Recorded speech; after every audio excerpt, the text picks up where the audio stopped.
So Brian, based on these last 3 episodes, man, my appetite is wet and I am hungry. We've talked about how negotiation in its past has not been serving companies with the tips and tricks and 52 ways to do this and do that and become a better negotiator. And you've laid out a clear plan for like, hey, we need to create a plan for how to do this, because otherwise we're just ending up with the same results we've had before. You've talked about the two things that buyers are generally like 97% like of buyers are going to do these two things, which is commoditize your product and ask for more value or discount your product. And then we laid out the 3 questions all the sellers need to ask, right? Which reveals the pain that the ideal buyer is going through, the gains, the dream outcome they can have, and offering 3 different pathways or customized offers for them to be able to get what they want and get away from what they're trying to get away from. But now I'm like, okay, this is amazing. I'm like taking furious notes here, and I'm like, well, yeah, but how do we get this done practically? Yeah, we're from discovery call through the end, because in order to build a plan to end and close strong here, we need to be able to start well. So how do you start well, and then how do you manage the steps through all the way through the close? Yeah. So the 3 questions you talked about is what we refer to as the blueprint, the negotiation blueprint, right? What happens to both sides if we don't agree? What is a great deal like if we do? And 3 paths forward. Before we train or coach anyone, we don't want to be zero basing the answers to those questions on every deal. We could, by the way, we could take 10 minutes and do it. We're still going to be better off than not doing it at all. But the answers to those questions follow patterns. When I'm selling this solution against this competitive type, maybe even in this vertical, these answers to these questions follow patterns. We want to answer those questions up front before the deal team we're coaching or the sales team that we're training. And when they're looking, they're like, all right, here's the deal I'm working on. They can go to the outline of the answers to those questions and customize that for them. Again, they all follow patterns. There's no reason to recreate, what happens to both sides if we don't agree, et cetera.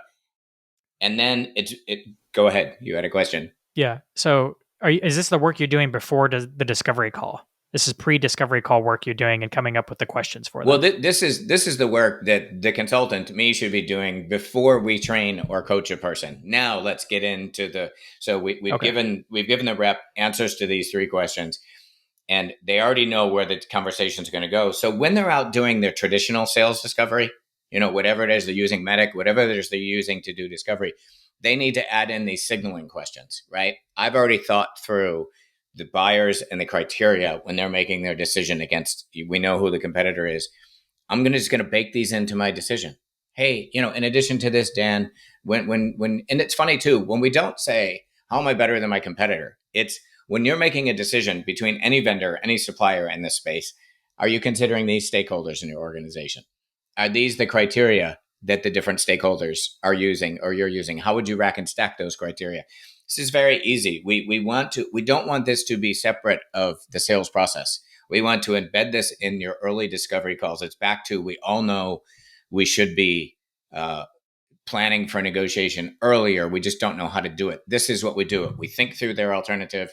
We bake that into our sales process discovery questions, and we start that signaling. We start changing the conversation very early on. So you said it's the signal questions are you considering, and it's stakeholders, the stakeholders criteria, and what was that third one? Oh, and then how do you sort of rank stack those? Them? Yeah, when you're making a decision. Yes, we asked those 3 questions in order to set up the bigger question of what happens if both sides don't agree. Or are you trying to tease out the information so that you can get these bigger answers to the bigger questions? We ask the question ourselves first. What is the customer's most likely alternative to us? And then we think through, so if they're making an optimal decision, who's going to be involved? What are the criteria that should be there? And actually, again, once that's done, we can use that over and over again on subsequent similar deals. We then simply take that and turn it into customer-facing questions about, okay, Dan, I've thought through this. When you're making a decision on suppliers in this space, let's talk a little bit. And in fact, the script that we often use is, we've watched a lot of people in your position make this decision, and we've collected some good data on stakeholders that should be involved and what an optimal decision looks like. Can I share some of that with you? Are you considering these four different stakeholders when you and the needs of those stakeholders? In fact, let me give you an example of the stakeholders and some of the needs that we've seen other people in your chair make these kinds of decisions. And again, just getting that in front of them, we're attacking same thing. This is very simple what we're doing. We're trying to change the conversation from same thing to get stakeholders and variables into their brain early on. And by the way, people share data more early on in the sales cycle. And so when it's early on in the sales process and you're out there executing your normal discovery, you slip these in. As you get closer to the negotiation, people start holding cards closer to their chest. So this is a really optimal time when people's brains are ripe to start dropping some of those decision criteria in there. We can do the same with commercial terms.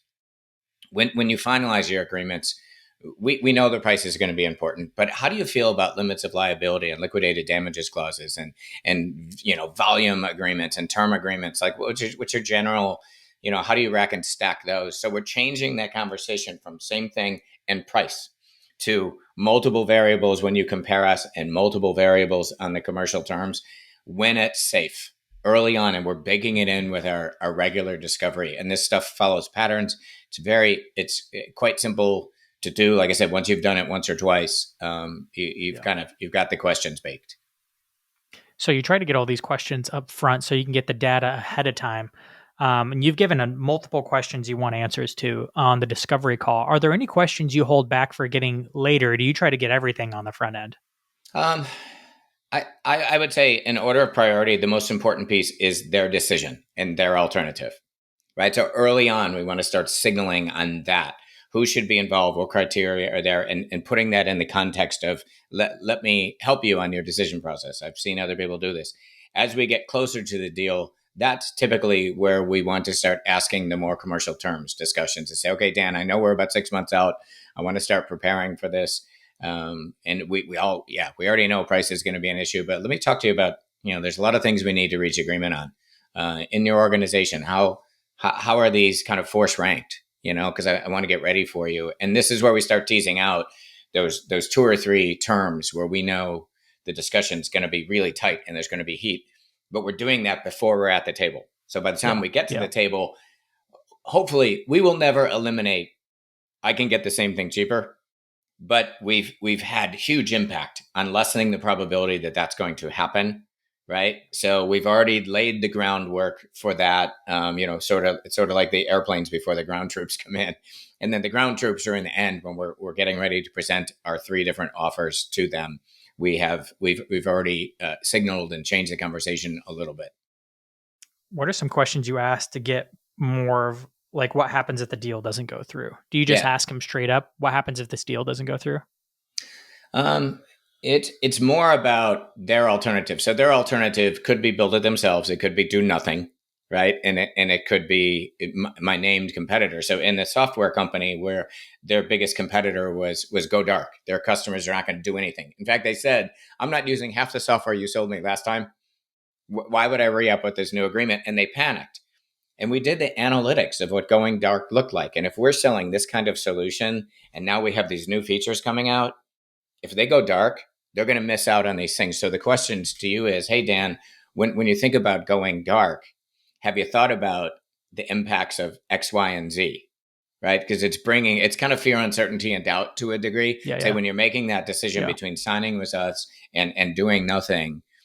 So the questions are different based on what the alternative is, right? That part is different. But again, those follow patterns. Once you've done that, the next time you come up against a customer that's going dark, you start early on asking those questions about the pain of going dark, because they may believe it. They may believe that, and it doesn't matter whether they believe going dark is painless or they're lying to us. It doesn't matter. The prescription's the same. I just want to let you know that I know by asking you these questions. And it makes it not adversarial, to keep it in terms of decision dialogue. When you make that decision, have you considered the impact on your customers? Have you considered the impact on your tech staff and operations when these kinds of things happen or don't happen? Yeah. Yep. And I imagine it's pretty reliable. Most discovery calls have some kind of questions baked into it to reveal pain and paint a dream outcome or a solution. Yep.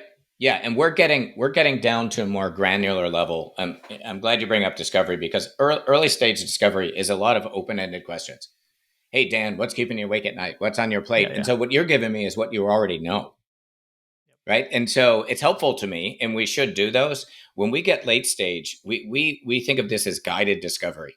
These are very specific questions that, again, I don't really even care if I get an answer to Yeah. because I'm just trying to get you thinking about these things. Yeah, But yeah, yeah. we've got to get down to the level of stakeholder and granular criteria.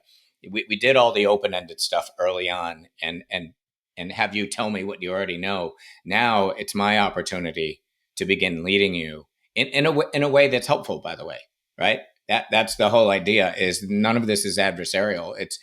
And I actually do feel good about this. This is consulting. If you're helping a customer make a better decision, then you're actually doing good work for them. So, and most people, I would say, do react that way.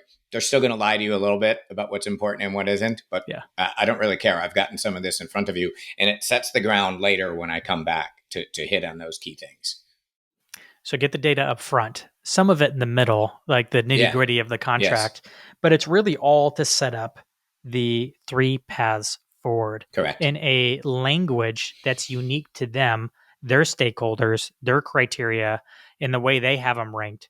And that's why you can more easily win way more clients at the end because hardly anybody's doing this amount of work, especially towards the end of the deal. And if they start at the end of the deal, then they're too late Yeah. because it became a thing you had to do up front in order to get the data, in order to make the 3 paths forward that are unique and customized to them, Yeah. that makes them feel heard. Am Yeah. I saying that back right? Yeah, yeah, and no, I would add a little structure. So the customer Yeah. is usually asking for something.